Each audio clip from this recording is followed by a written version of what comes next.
Hello and welcome to another edition of Health Solutions with Shawn and Janet Needham, where Team Needham discusses everything healthcare. I am your host, Shawn Needham, and it's the Thursday edition on Wednesday. So because we have a special guest today. Our special guest is Joe Bernstein with Joe's Grilled Hot Dog Stand. I'm going to let him tell his story about how COVID has affected his life, and he's been so optimistic about it and just how to overcome adversity in this situation. He is just an amazing inspiration, very encouraging. I hope you find him as encouraging as I have. It's a very humbling story, and makes you realize that if you have optimism and if you want to work, you can find work. So, Joe, with that, how are you doing? Can you hear me? I'm doing well. Thank you, Shawn. And thank you for having me. Yeah. Thanks for being on our show. So I guess why don't you first tell us a little bit of history about Joe's Grilled Hot Dog Stand? Well, I've been there over 20 years. We're out right outside Centurylink Field. We're there for the Mariners games, the Sounders games, concerts, and of course the Seahawks. We're a little famous for having all our players and named after all the dogs are named after the players. And another thing we're well known for is my signature bark, shall we call it? And what it is when you're walking past the stand, you gotta, years ago. Don't ask me how I came up with it, but you're saying, hey, hot dog. You're trying to grab any customers you can. Hot dog. I am new, and I have a big hot dog. One of them, my big ones, and somehow I came up with it. I held it up and I'd show them, hey, we got this one. I've got the Edgar dog. I've got the Beaner dog, and then I've got the Griffey dog. And I'd hope the Griffey dog, and everybody, oh man, all right, yeah, you finally look at that one. And so now it's to the point that back in 2001, I don't ask me how it came up with. So when you're walking past my stand and there's no customers, or even when there's customers, people come up and say, hey Joe, can you do it? And I yell, hot dogs, Edgar dogs, Buhner dogs, half pound Griffey dogs. Would you look at the size of this one? And that's all there is to the story. So what is your most important your biggest seller of hot dog? Is it the Griffey dog? I mean, that's what I've known your hot dog stand for the most, probably. But is that the biggest seller or not? Typically, the biggest seller is definitely the Edgar dog, which is a quarter-pound beef hot dog. It's the standard hot dog. But it varies between the quarter-pound beef, the Polish sausage, but obviously in Seattle, it's the Seattle dog, and it's grilled onions and cream cheese, and probably say 7 out of 10 hot dogs get grilled onions, cream cheese, and that's the Seattle dog. I did come up with a new one a few years ago, and I never named it, and it's still called the New Dog, and that one is a Polish sausage with peanut butter, bacon, and maple syrup, and believe it or not, that one right there, that one sells. I'm not kidding you. And and how I put it is, if you're walking up the stand and you saw the picture, you go, peanut butter, bacon, and maple syrup. And I said, well, do you like peanut butter in your pancakes? And if the answer is yes, I will guarantee you that's the best hot dog you ever have in your life. And if you don't like peanut butter, well, then you wouldn't like it. But that one's also a very, very big seller. So I keep it as the New Dog. Never named it. Well, I've had that. I've had the pleasure of having that hot dog a few years ago, and it is amazing. I'm glad I'm not over in Seattle all the time down at your hot dog stand, because it would definitely be hard to burn off all those calories from that hot dog. You'd have to ride your bike all the way from Moses Lake there. That's right. So tell us how Joe's Grilled Hot Dog Stand and your life and your family life changed a few months ago. Well, you're gonna have to follow me on this, and then it'll all add up after about 3 or 4 or 5 minutes. It started March 11th, okay, and I haven't been on a real vacation, and I call it a real vacation, ever. I've been married 30 years. I've never been on a real vacation. Yeah, we've gone to Las Vegas for a few days. We've gone to see families in other states. But I'm talking about a real vacation. My wife always asks me, hey, what, my neighbors, my best friends, what's a real vacation? I said, well, real vacation would be going to a beach, toes in the sand, drink in the hand, and and sitting in a hammock, and someone bringing me drinks. I see other people, and I've seen it before. That would be a real vacation, a no stress vacation, and nothing to do besides what I want to do. And all of a sudden, like I'm backtracking a little bit, and if I stutter and backtrack a little bit, I'll let you know right in advance. I got ADHD. I'm not on anything. I could talk. I talk a lot. I move a lot. So just you got to follow me. So it must have been last September. All of a sudden, I come over to my neighbor's house. Dusty Nicole. That's whose office I'm using right now, and they made us dinner, and my wife is there. Everybody's there, and they have to give me a couple drinks, a couple good ones too, and then. They all three of them look at me and say, "Come on downstairs," and they surprise me with a trip to Mexico. I didn't even have my passport. It was already paid for. I mean, they paid. Our neighbors paid half of it for me, and it was a gift. And it was, we used the companion fare, buy one get one free for our Alaska card, $800 round trip, and we went to the best resort in Playa del Carmen. It must have been 10 pools, 10 pools, 10 restaurants, all inclusive. I didn't know what the hell that meant. I do now. All you can drink and all you can eat. Okay, so March 11th, that was the day. We've been planning this for 6 months. We get up at 3 o'clock in the morning, and I'm so excited. We get to the airport, and we're having mimosas. We're having a great time, and I'm saying, "Viva Mexico!" We're going to Mexico. It took a lot. It took 30 years for me to let go and not to go that far away from home, from the business. It just did, and right. So we got on the plane. We turned the phone off, and 6 hours later, we land in Mexico at 1 o'clock, and I turned the phone on because I want to tell everybody, "Hey, we landed," do the Facebook thing, call the kids. And all of a sudden I get it must have been 50 messages and emails and Facebook. And I thought I flew over the Bermuda Triangle. Because all of a sudden people, my son, my kids, people are running for toilet paper. This and that. I said, "What the hell's going on?" Well, the governor decided, or whatever he did, is he shut down. He decided to shut down businesses for a couple of weeks, all restaurants, all events, this and that. And I calculated it out, and I said, "Oh my God, for two weeks for the virus," and that would have brought me to over until the end of the month in March. And as I'm leaving, that would have been my payday, because opening day of baseball, soccer, everything was, the entire season was starting.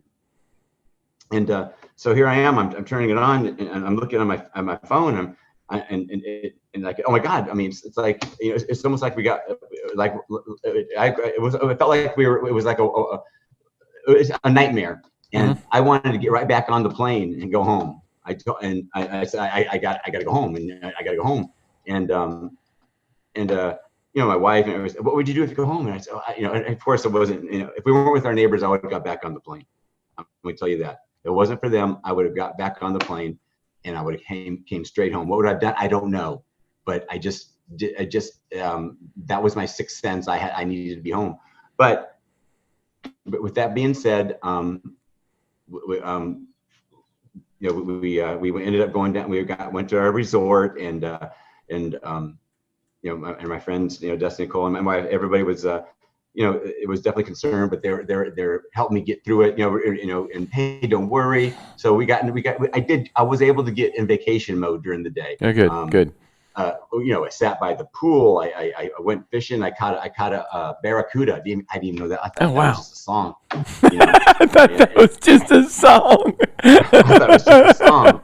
And here I am. I'm reeling in a fish, and this thing has more teeth than a shark, and a barracuda, and and we were in the pool, but every single night you know, and they always, and my wife and my friends always say, don't look, don't look, don't look. It just kept on getting worse and worse and worse. People are running for toilet paper. I'm not understanding it. My mind goes a million miles an hour already, and so I'm anticipating the apocalypse. I'm thinking, oh my God, this thing could go on for a long time. And you know, my wife's saying, like, no, and it was only a couple of weeks, you know. And I'm thinking, no, it could go on for a long time, because my mind is steady going. I'm thinking, oh my God, you know, I mean, it said essential businesses. What does that mean? That means there's gonna be no food. I mean, we didn't even stock up. I mean, you know, I haven't stocked up. You know, I have no idea. My mind is zip. So we, you know, we had a great vacation. You know, in the evenings I would go on Facebook and kind of freak out and go, and you know, but otherwise during the day we had a great time, ate good, drank good. Had a drink, just, you know, and in the pool, you know, it was a good time. So good. March 18th, we landed, and you know, and I've been watching Facebook the whole time of everybody. I'm hearing there's no toilet paper, which I didn't understand. You know, I'm trying to think what the heck is. I'm trying to get the connection, because I usually can figure things. I'm a common sense man, and I'm not a book man. And I'm trying to figure out what the hell is going on with toilet paper. I can see people, and then people are going for water. I'm going, what's going on with the water? You know, what's about the faucet? Something. If everybody's going for water and toilet paper, I'm missing something. Why isn't the news telling me this is why everybody's going for toilet paper and water? And I just still don't. We still don't know. Okay, right. So we land, and I already had a plan. My plan was we got home at 2:00 in the morning. We drove to the house. I grabbed a trailer.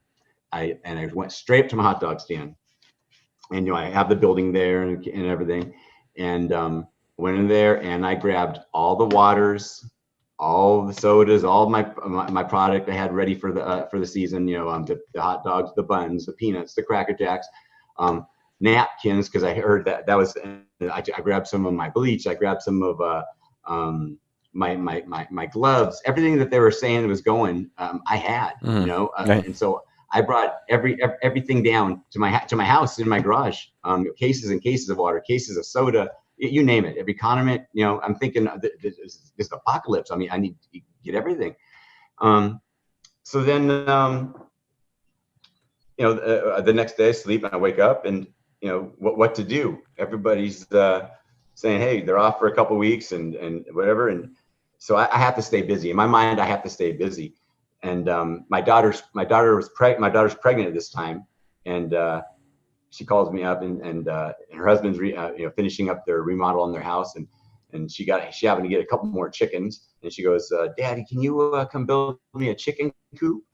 And I said, yeah, sure. So you know, I stayed busy. I went over her property, and I built her a chicken coop, and boy, did I build her a chicken coop. That you could walk in that's what I did for the first week. I built her a chicken coop, and after that, during that, my son Julian, he was saying, I'm thinking, oh my God, what am I going to do? Because then during that time, he extended it till the end of, I think it was till the end of May. You know, I'm thinking it was around that. You know, that was towards the end of March, or beginning of April, he decided to extend it till the end of May. Right. And at that time, I'm thinking, okay, you know, I've got some money, but you know, I've already got it set up, you know, invested, ready to go back into the, you know, for the season. You know, what am I going to do? I mean, my payday. So now I've missed, you know, I've missed paydays. I mean, straight out paydays, just like anybody else. If you ask them, hey, what would happen if your boss didn't pay you next week, and he went bankrupt? What do you mean? That's my rent payment and my car payment. Well, that's a middle class America. That's exactly what it was. You know, and so my son told me that Costco was there. A lot of people were getting off at Costco if they felt for whatever reason Costco was letting employees with pay go out, you know, take off for that month, and so they were shorthanded. And he goes, Dad, do you want? I can get you an interview, you know, or get you an interview. And I'm thinking, God, that just sounds weird. You know, I mean, I kind of ignored it for a day or two. You know, and you know, I mean, God, it doesn't seem real. You know, again, it's like I'm going over a Bermuda Triangle. I mean, I can get you an interview for a job. I haven't worked for anybody for 30 years. It's not that I'm too good. It's just like, Right. I mean, Foreign. It was kind of foreign to you. It was like, yeah, it just didn't, I just didn't, it didn't compute. But what did compute was that we're paying bills and the bank account's going down and down and down, and I have to do something. I have to do something. And I'm bad. I read everything on Facebook, and people are like, hey, don't worry, you don't have to pay your bills. Don't worry about the credit cards. The banks will take care of you. Your mortgage. So I called them. I called the mortgage place up, and I said, hey, listen, I saw on the news that you guys are giving, like a year no payments if you're affected by the coronavirus thing, and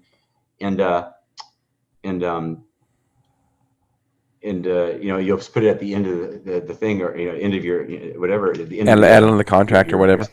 Into the contract. Yeah. And my bank, Bank of America, they said, oh, actually, what we're doing is we are doing something for you. We can do. You don't have to pay payments for 3 months. I'm thinking, oh, you know what? That's just perfect, because this thing can't go on that long, right? I said, then you just put it at the end. She goes, no, this is how it works. Is we're going to defer them for 3 months. At the end of the 3 months, you owe those 3 months and the 4th month. And I'm thinking, oh my God, I got a mortgage, it's $1,800 a month. There it is, right? $1,800 a month. And I'm thinking, to be able to pay that one lump sum, with have no income out of the 4th month, is impossible. That's the only thing they had to offer was that. And when the papers came in to sign, it was a foreclosure statement. She let me know that I would be the only paperwork they have is I would be signing that I'm going into foreclosure. I'm not getting foreclosed, but I'm going into a foreclosure state. And as long as I pay those 4 months at the 4th month, it's okay. I couldn't take that chance. So I talked to my wife, I talked to my son, and I got on the computer, and I filled out the application for Costco, and this is this is probably around April 6th, 7th, or something like that, and I get a call on the 8th, or I get a call somewhere on the 6th, around the 6th. I get a call on the 6th, and for an interview. And so and at a certain time I said, okay, yeah, definitely I could be there. And I didn't even own a collared shirt. I didn't even own a collared shirt. So I went and bought or borrowed a collared shirt, I think from my son, I can't remember. And I show up at the interview, and granted, it's my local area of Puyallup. My son is a supervisor in one of the departments. Just about everybody knows me or knows of me, because a lot of the kids went to high school. They know my son. They've gone to my hot dog stand, and over the years. So I'm going to say, 20% of them know me, and know me or know of me. So I show up there for the interview, and one of the interviewers is Casey.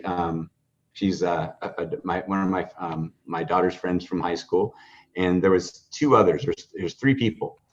And one of them I also knew because I remember because my son asked us to go to a function, someone's birthday party, a Costco thing a couple years ago, and there's a whole bunch of people at a bar, and they were all there. So they all got to know me. Julian's dad and mom, So when I showed up there for the interview, there was 3 of them. They said we're doing it a little different because they've already started moving chairs, they're in mode, and they're really needing people. So.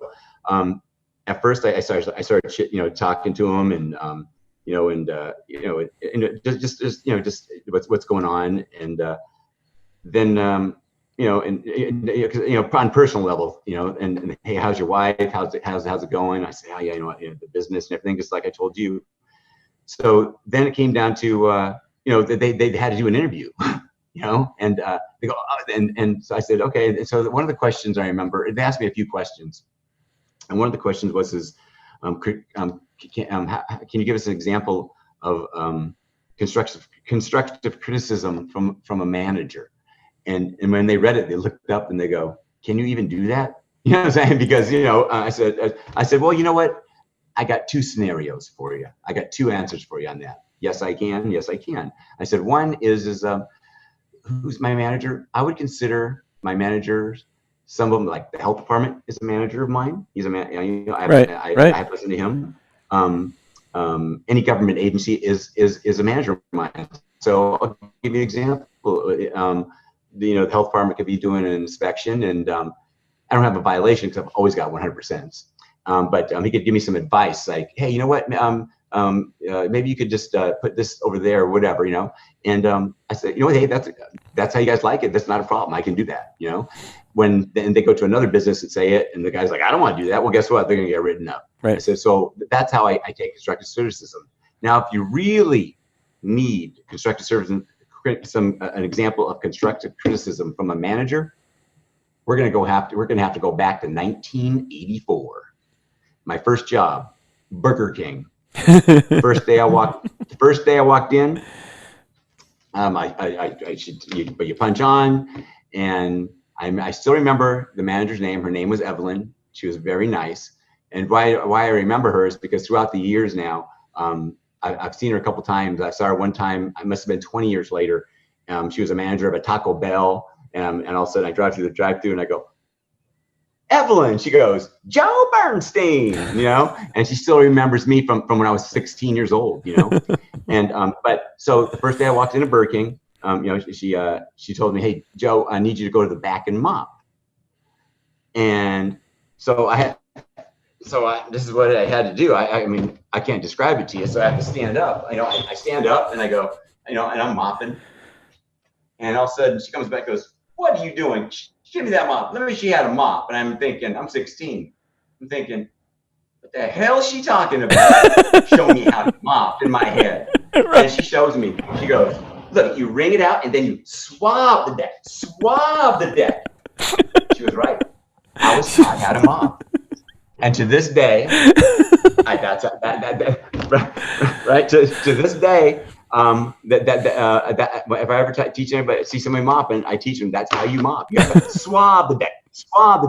And by this time, they're doing what you're doing. They're all three of them are cracking up, you know, almost tears coming out of their eyes. You know, and I'm thinking in the back of my head, I hope my son, the supervisor that works there, isn't watching or whatever, or maybe eavesdrop, you know, which he's not, because he told me, Dad, you got to act professional. And you gotta, you know, he told me because he was worried about me because, you know, I've never worked for, you know, I've never been to a court. Remember, you got to let them talk, you know, and it just didn't work out that way. And at the end, you know, I let them know that what exactly was going on, and if they hired me, that I would not burn them. I told them that. That if you hired me and you kept me on, even if Sounders started tomorrow, that I wouldn't just burn you and quit. I said I'd stay and I would work part time because I appreciate that much, you know, and because I had no resume. You know, the only resume I had was, you know, was hearsay. What do I write down, you know? But you had skills and a willingness to work. Right, and but I mean, maybe I watched too much TV, but I didn't feel that was a real reason to hire somebody, you know, at my age, you know, and so you know, we said bye, you know, and they said you have to go through a second interview, and you'll get a phone call. So I drive away, and it's about, I don't know, 20 minutes later, and I get a call. Hi, this is so and so from Costco. This is so-and-so from Costco. Can you, we'd like to schedule your second interview. I said, oh yeah, sure. Can you be here in a half hour? And I said, yes, I can. So I turned around and I went straight back. And this time I'm meeting with the store manager, the general, I believe the general manager. I'm really bad with the chain of command, but he is the man. He's totally in charge. And his name is Dave. He's a real nice guy. And he walks up and he calls me Joseph. To this day, he still calls me Joseph. You know, real nice guy. And and we sit down, and the first thing I remember him. He starts talking about. He goes, "Oh yeah, you're Julian's dad," and you know, and he talks about the hot dog stand, and I explained to him just what I explained to you, what happened, and I told him how then I went right into sell me mode, and I didn't let him interview at first. I just, for some reason, I just stepped on babbling, and I felt like I had to sell myself. He didn't make me feel like I had to sell myself. I already had it in my mindset before going there that, okay, I need to tell them every single thing these can do. Okay. Right. And I let him know that this is what I'm good for. So I told him, I said, I used to own some pizza places. I can make pizza. I said, I can fix ovens. I said, those conveyor ovens right there, I can take them apart and fix them right away, because that's how it is. I say, I'm a jack of all trades, master of none. I can do inventory. I'm very, very good with customer service. I know a lot of the products of Costco because I've been shopping in Costco for my business for the last 20 years. I work well with, and I went down. I work well with others. I can learn from a 19-year-old, and I can learn from a 90-year-old. And everything I'm saying to them is I'm clearing it up, because I've hired people like that throughout the years. An ex-owner, ex-manager, whatever. Right. And those are the problems that I saw. That I didn't want him to be worried that, oh, hey, Sam, he's coming in and he was the owner of his own business, and and again, I don't think he's thinking that. That's all in my head, and I know it's in my head, but I still have to get it out, And I told him that I was good with inventory. I'm good with accounting. And I told him, I said, if you need a ditch dig, the way I work, as I work fast, I work hard. I said, if there's a ditch to be dug, I said, I would dig it, and it would be the quickest and the best, because I can do anything. And I said, I let him know that the reason why I'm applying here is because I'm not looking here. I'm looking out here, because right now I'm in terrified mode, and I'm being proactive, not reactive. And I'm being proactive by getting a job.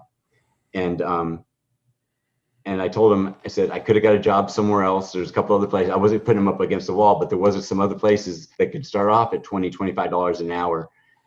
But the reason why I'm applying here is, if at that point, which is still at that point, the unknowns are unknown. That there might be, maybe it will never open again, and maybe it will. But if it doesn't, this is the company that I want to work for, and I understand I'm starting at $15 an hour.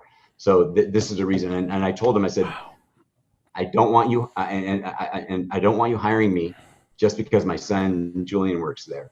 I said, I know I got the interview because of him, but I don't want you hiring me because of that. I said, if somebody's right now, I know you guys are hurting for people right now. If somebody's applying for the job that has Costco experience, and oh, guess what? Bob's looking for a part-time job, and he's there. I said, I'd hire him if I were you. Why would I hire him? Because it's less work for you. I'm thinking as a manager. I'm thinking as an owner. Right. At desperate times. And I told him, I won't burn you. I said, if you hire me, you get a 3-month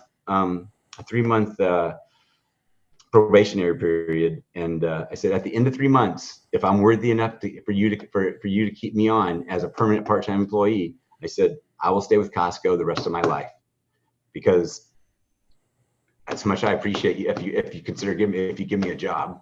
And he did a couple. After that, he did a couple of interview questions, and we hit it off pretty good. A couple of the, I let him know I knew some of the things about Costco and whatnot, and we laughed, and we did a couple of interview questions, and he said orientation is on the 6th, is next week, and at this time, and that was it. And I was thinking, did I get hired?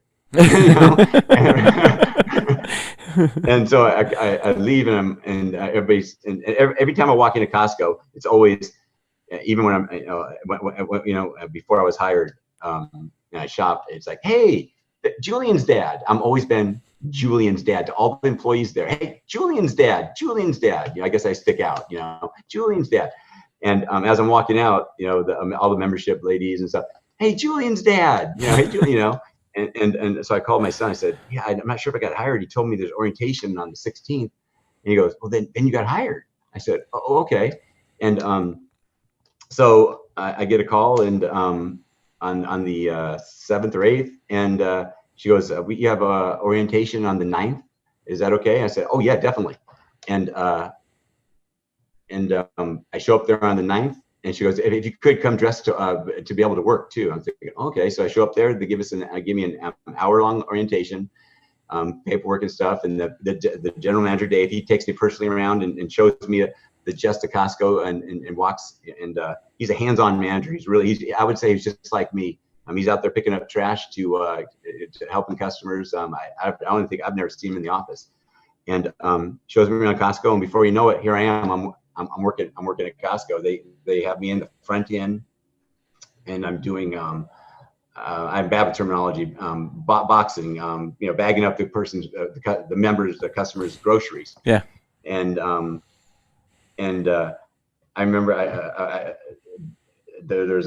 was getting trained by a girl, and she was 19 years old, and it almost was like just by my description, I said I could learn from anybody. Well, the first one was a 19-year-old, and she's going, "This is how you do it."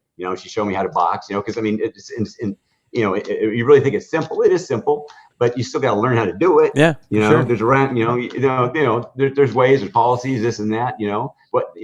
And then came the muffin situation. What's the muffin situation? The muffin situation is when a member comes up to the and they're checking out, and they didn't grab 2 packs of muffins, and it's a mix and match. You get 2. You can get and sometimes they forget, and all of a sudden, then you offer. You go, "Oh yeah, just you get 2 packs of muffins. You only grabbed 1. Oh, it's two for whatever the price is." And you offer them, "Hey, I can run to the back real fast and get it." And so me and her, she goes, "You don't have to run," but she goes, "I make it pretty quick."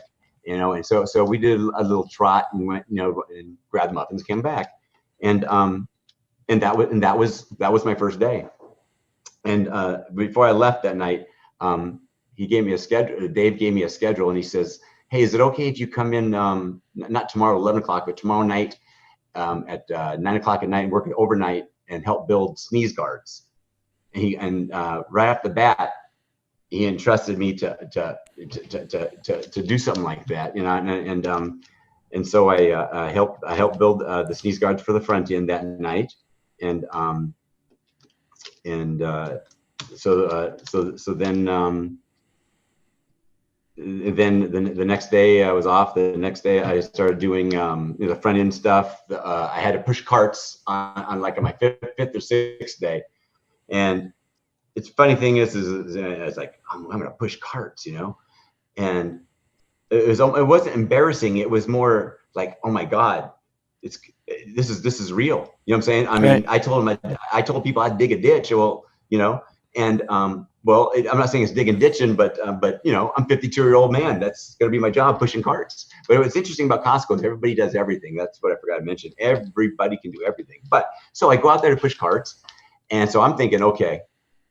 I had this thing in my head all my life. Every time I go to a shopping center or a Walmart or a Fred Meyer, all the damn carts in the parking lot. I always have this thing. I always tell my wife, you know what? If I was a cart pusher here, I would have every single damn cart pushed up here. I'd be running them. I mean, why would you see? Because every time you walk in the parking lot of every grocery store, you see it's howdy doody time. It's howdy doody time. There's walking down. I'm thinking, no way. That's not how you do it.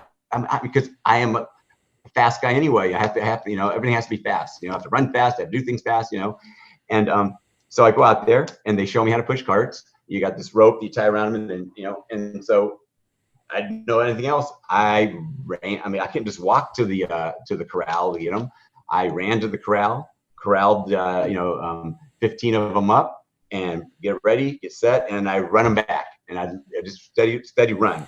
And everybody's watching me going, I think I'm a nut. So I ran the first day. I ran for 8 hours, and I clocked it. I wasn't clocking steps. I wasn't clocking walking time. I was clocking running, and I ran about 17 miles on my 8-hour shift. It was all running. There was and that's pushing carts too. That was pushing carts, right? And, that was a whole new calf exercise, because some of it they're on a slant too. And but what I found is after I pushed carts for a few days, and all of a sudden you push them, and then you run without pushing the carts. Boy, it's like walking on air. You know? So was your upper body? It is. I'm thinking. Imagine you get an upper body workout too, right? Right. Yeah. Exactly. And so that's what I did. And then all the people they really, I told them all, some of them were like, oh, what's going on? And where did I come from? Or they knew of me, or they've been to the hot dog stand. I explained to them, and everybody is just really, they're super nice. I mean, they've gave me 40 hours a week. And now I'm in a different department. Actually, on my own, I built the optical sneeze guards. And when I did it, I just went to their back room, and they said scraps, scraps of this, scraps of that. So here I am, and I'm in the back room, and he wants me to build sneeze guards. And so I'm looking back there. It's in the maintenance room. And I'm looking around at other people's tools and other people's material, like it's my garage. And so I said, okay, I can do that, and I can do that. I can take that, and I can take this, and I can take that. And so I come back. I let him know, okay, I have enough material. I said, what I do need though is I need some more of the double-sided sticky tape, and I needed a couple of screws or something. And he goes, and this was, I think this was like my third day there or something. And the general manager goes, okay, Joe, here's the corporate card, and go ahead and go to McClendon's down the street and grab it. And I said, okay. And so I'm walking out of the building, and the membership, you have to walk with the membership, and they go, hey, where are you going? They all know me. I said, well, I'm going to the store. Dave gave me the card to go get, the corporate card to go get some material to build it. And they're looking and going, you've been here 3 days? And you got the corporate card? It was pretty funny. Well, that says a lot about your character, Joe. I mean, how inspiring that is. That's really cool. So I ended up building the sneeze guards for the optical, and out of scrap. I mean, I measured about 10 times and cut once. If it was at my house, I would measure once and cut once, and then if I messed something up, I would just chuck it. But it was weird. It's kind of weird when you're building something for somebody else, when you're on their clock and you're on there when using their material. I'm a little extra. I'm more cautious. For sure. I'm just more cautious when it's even different if you're paying me to build a fence. Yeah, you know what? But I'm working for a company. I'm building their stuff. I'm definitely extra cautious. And so throughout the time, I've had some really good reactions. I knew for sure I was going to be recognized. There's just no doubt about it, because I got customers, and I can call them customers, friends, or fans. They're all lumped in one group. I just knew I was going to be recognized.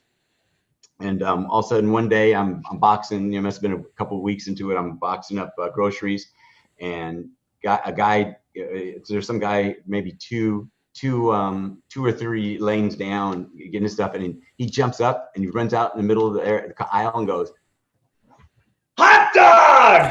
Would you look at the size of this one? That's my hot dog guy. That's my goddamn hot dog guy. This guy makes the best hot dog.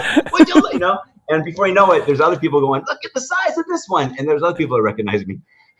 And and it was very humbling. I miss that life. That's really cool. And it was really cool. And hey, what you doing? And I told him, surviving. I said, that's what I'm doing right now. These kind of people are kind enough to give me a job, and I'm surviving. So Costco recognized your skills and recognized your willingness to work, and just gave you more responsibilities. And I was going to say slowly, but they gave you responsibilities right away. Yeah, they did, and I always double check and triple check when they give me, and they tell me to do something. I let them know that I always tell them, hey, I got ADHD, so sometimes you might tell me something, so I'm going to repeat it back. You want me because some of the stuff they want me to do. I think most people would be in there for a few months would be able to do it. So right. He goes, hey, this is what I need you to do. I need you to go back, grab this, grab that. and do that. And it's okay. So you want me to go to aisle number 334. You want me to grab the Traeger, put it on the cart, and bring it up to you, right? And just I want to make sure. I bring a pen and paper.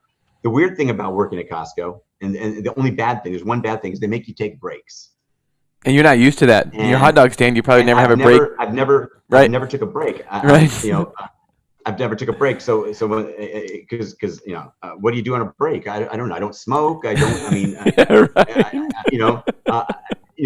I'd like to work. That's and so when I at my hot dog stand, everybody knows when I check in at 1 o'clock in the morning for a Seahawks game that I'm not just checking in. I am already there open. And when and I'm there for 20 hours straight. I don't sit down. I got 2 speeds, on and off. Yep. High and low, high and none, and that just happens to be my mind. So when they give me but you have to take your break. So when it's your break, they're very organized. They'll tell me what time to come back, and I'll write it on my hand. Like, when do I come back? At 46. So every single time they know. There's a guy named Max works there. All the supervisors, they go, and they give me a pin right away. And they know I'm gonna write it on my hand because I don't remember. I just 46. So I'm just, and and then one day they asked me to one of the managers says, hey, can you it was like 8 o'clock, 9 o'clock at night, we're just ready to close, and it was and that's when everything was selling out really fast. Hey, there's something in the one of the walk-ins, I call the refrigeration room, where the eggs are, or the milk or something. And it's all empty now because everybody bought everything.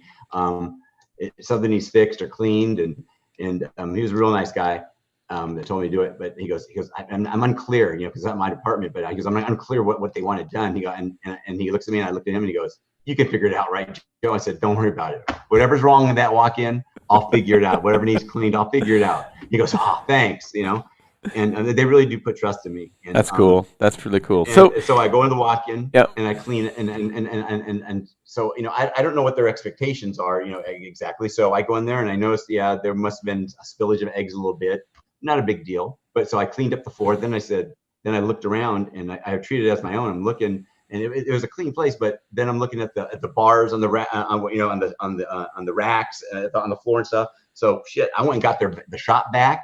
A razor blade thing, and I'm scraping the floor, I'm getting all the cracks, and shot vacuum it, and then I figured that was good. You mopped it, cleaned it. I spit shined it. It's stuff that no one's would never think of, and just like you would do to your own car, And so the next day I get a thank you card from one of the I'm bad with the pecking order, but she's in charge of merchandising or in charge of the back area. She's high up there. Her name's Chris.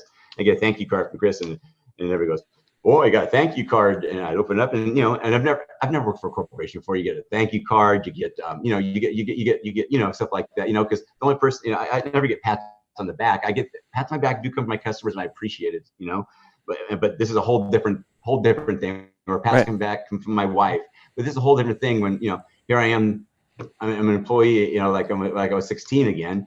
And and I'm getting and it was thank you for doing the walk-in, and I didn't do anything special, what I'm saying, but apparently they can see out of the back of their eyes, and I guess I did, and she took me under her wing, and her name's Chris, and she sat me down, and she sees me running to go get the like if someone needs there's a limit on meat sometimes.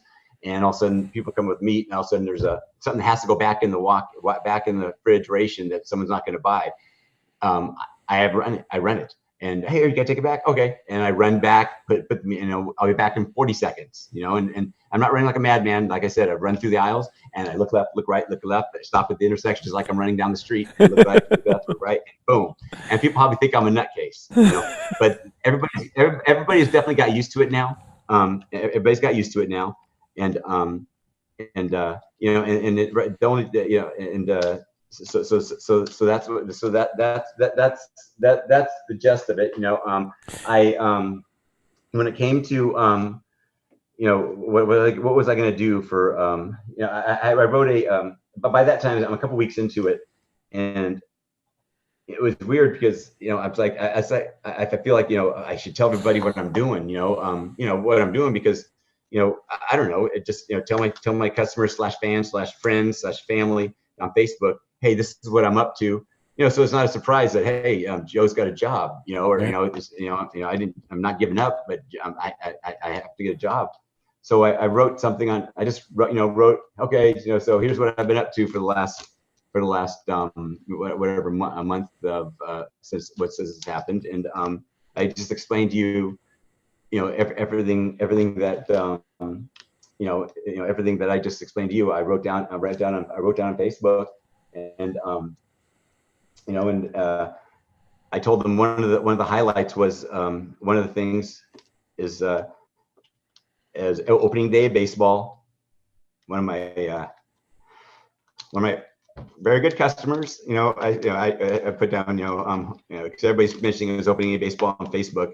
Well, one of my good customers that lives close to me, which a lot of them do, coincidentally, she texted me. She goes, "Oh boy, could I go for one of your hot dogs today?" And I said, "Well, you're in luck. If you want to come over and she goes, "We'll buy them." I said, "No, I cannot sell them. I can't sell them. I'm not permitted down here, nor I can't sell them out of my house." I said, "But you're more than welcome to have four hot dogs if you'd like." And I said, and I'll just leave them on the porch, or we can do that social distancing thing, or whatever everybody got to do, and you guys can pick them up. He goes, "How about this? How about we trade you a growler of my homemade beer for 4 hot dogs?" There you go.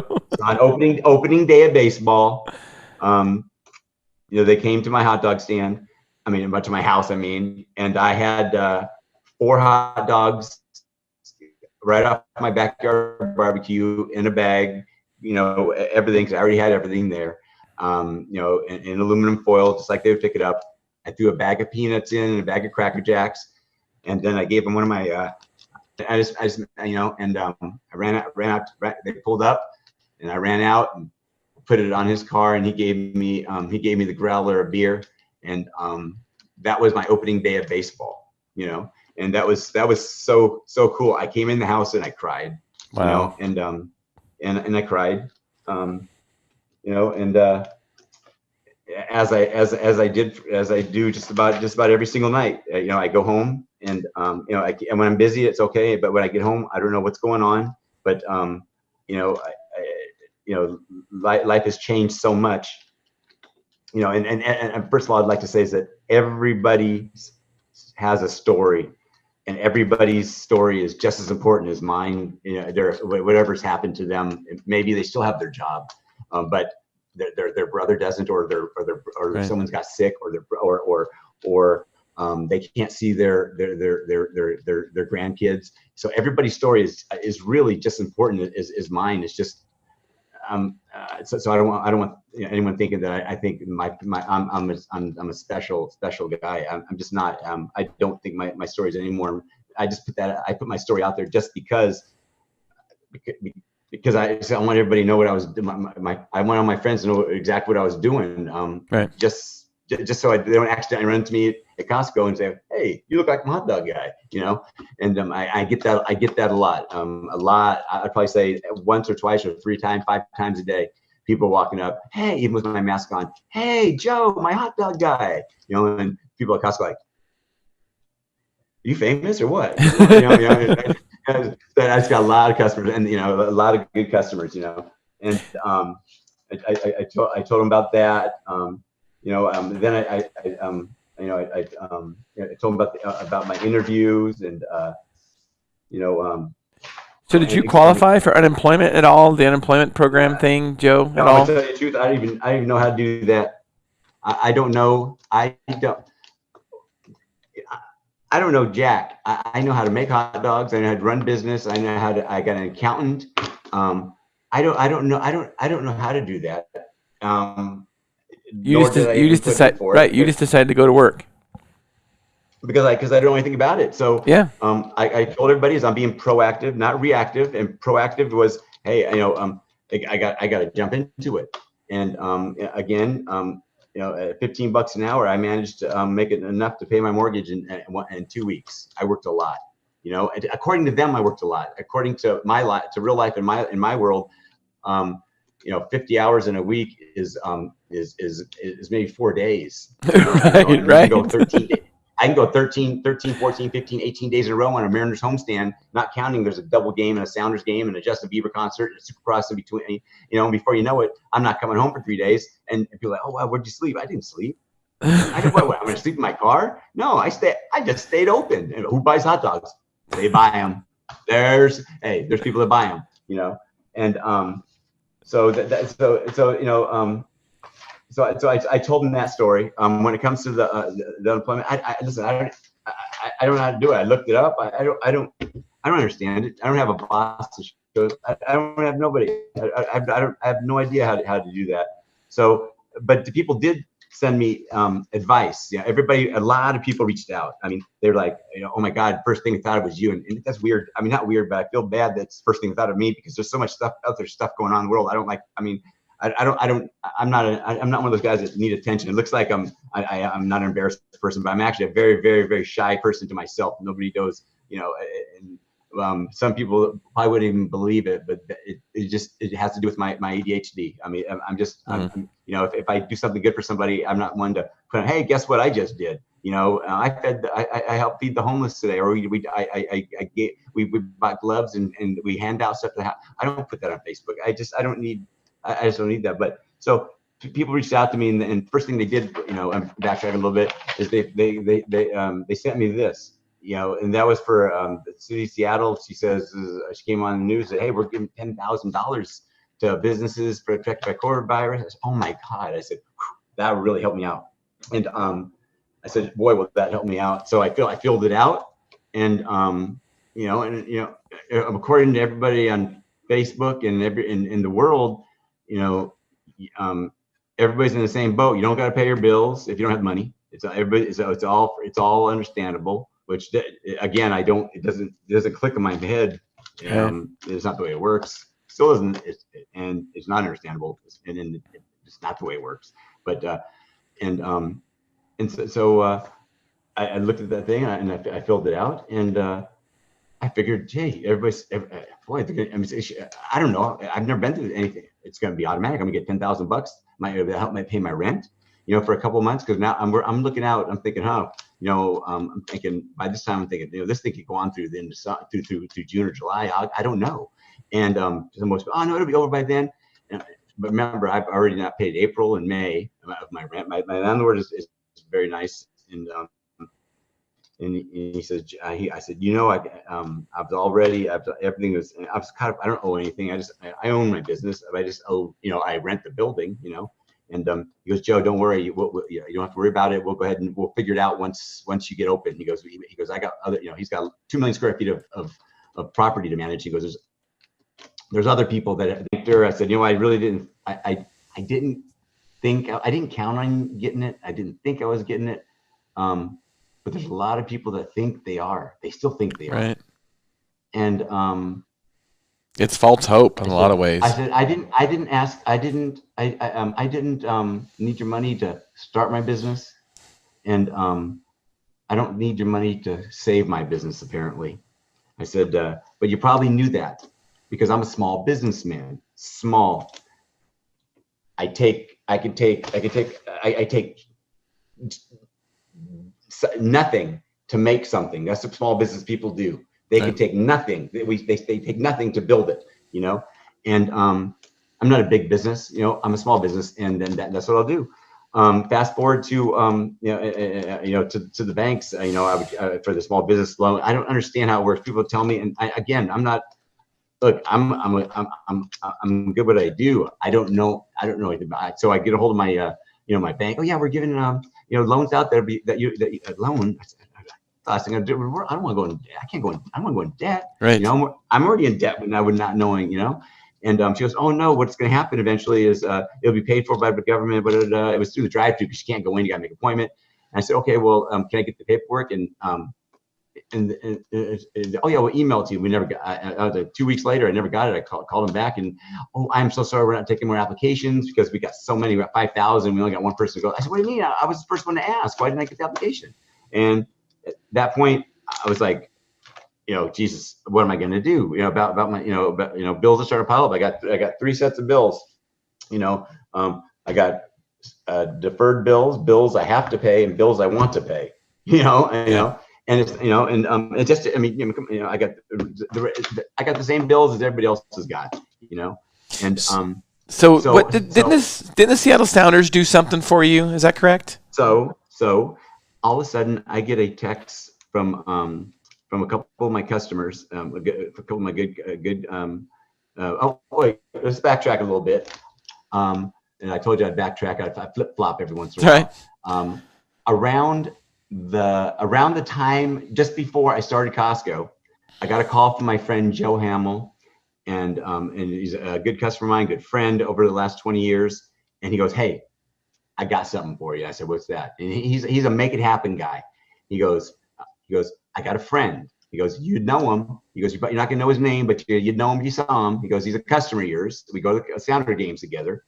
And he owns a print store, and he has an idea. He goes, what he would do is he would you get a hold of him. He'll make and so I got a hold of Keith of Inker Prints, and what he did is he made the website up really fast, and I sent him my logo. He within 30 minutes he told me after I sent him the logo, he put a website up to sell T-shirts and tote bags, bags for grocery bags, and all I have to do is share it, and he'll make them, send them off. I don't even touch them, and within 30 minutes, I'm advertising it on the on my Facebook, and the orders are coming in hotcakes. So we've sold about probably around a little under $2,000 in shirts and stuff like that. Awesome. And that definitely helped a lot.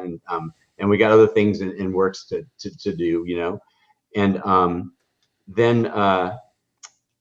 then all of a sudden, like I said, I get a couple messages from people about the Sounders Relief Fund. So I get reading it, I look it up right away, I look at it, and I think, okay, I got another thing, what I'm saying, another, right. Again, another thing, I got to fill out the paperwork, and I'm not getting nothing. But I read through it, and it says the Sounders are, set up a relief fund for businesses that are within the SoDo downtown area that are affected by the virus, that serve Sounders fans before, during, or after matches. And I'm thinking, let me read that one more time. That sounds like, and Joe Bernstein. It was like they added my, almost like they added my name on, And so it was 10 simple questions, and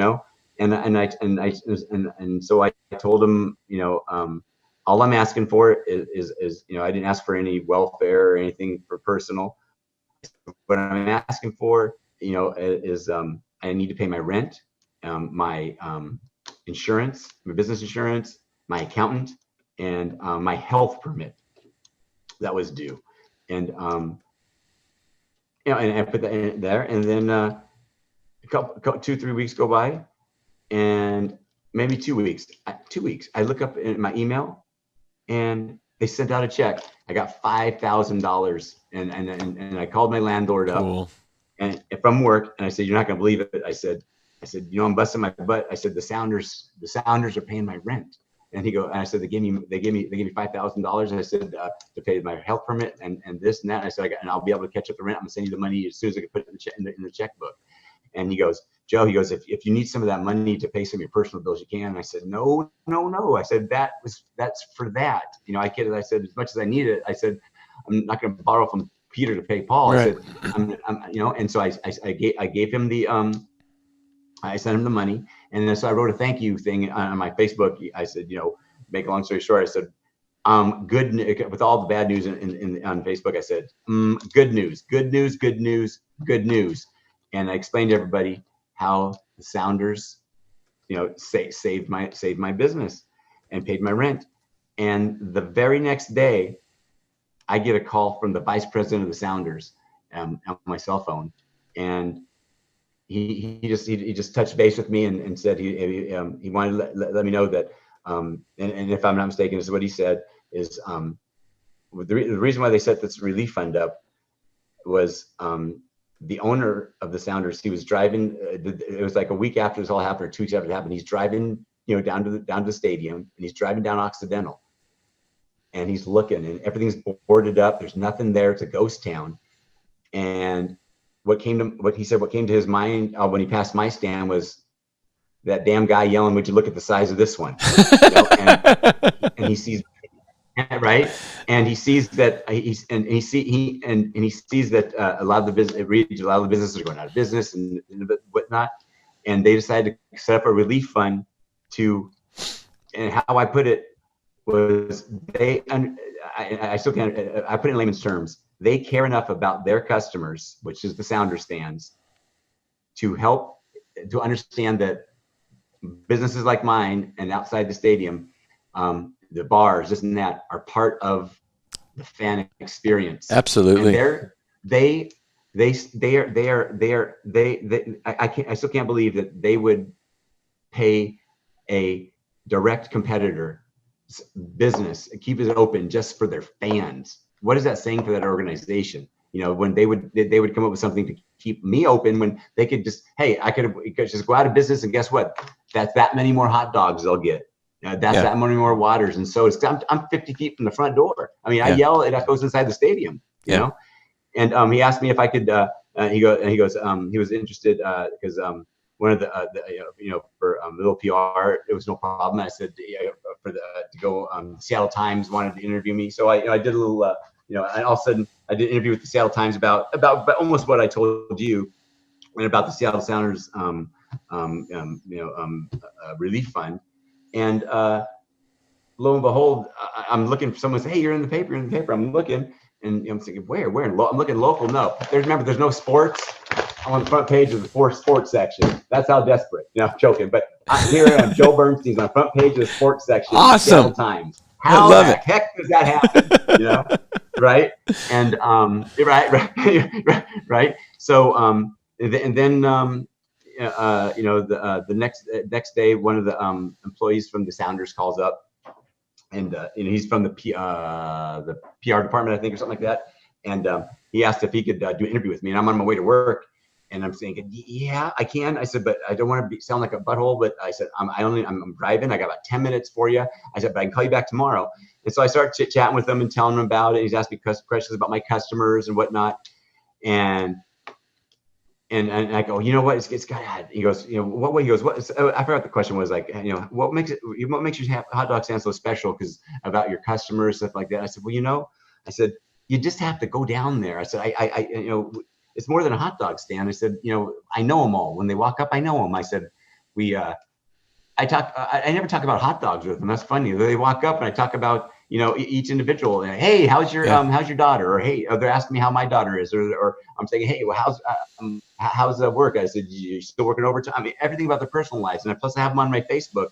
And I said, honestly, I said, I'm just about to work right now. I said, but I don't want to feel like but I can't really talk because I've got like 5 minutes to get into work. And, I was to the point, and I said, I said, but about that, I said, you just have to, I said, I have to describe it more to you. And he goes, hey, Joe. And I said, yes. He goes, you know who this is, huh? And I said, no. And he gave me his name, and he goes, I'm the kid that comes to your hot dog stand all the time. I came to you when I was in college. I only had $5 and I needed 2 hot dogs. And this was, 10 years ago.